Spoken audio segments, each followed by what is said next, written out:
Welcome to the Genius Factory. Enjoy the video. In this video, I will show how to make sponge toffee. First, ensure all your ingredients are measured and ready to go.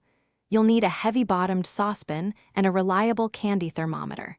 Preparing your pan beforehand is essential, as the mixture sets very quickly once the baking soda is added. This preparation ensures a smooth process.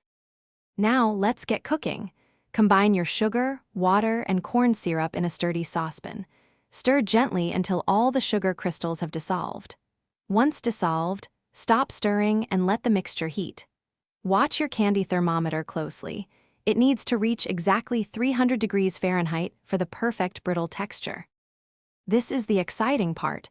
As soon as your syrup hits 300 degrees Fahrenheit, take it off the heat. Quickly but carefully stir in the baking soda and vanilla.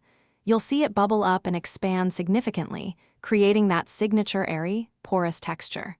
Work fast, as it will start to set quickly. Carefully pour the hot, aerated mixture into your prepared pan. Do not spread it, let it settle naturally.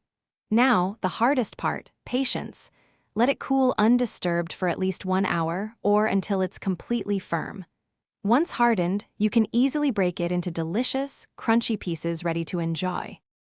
Thanks for watching. If you found this helpful, don't forget to like and subscribe.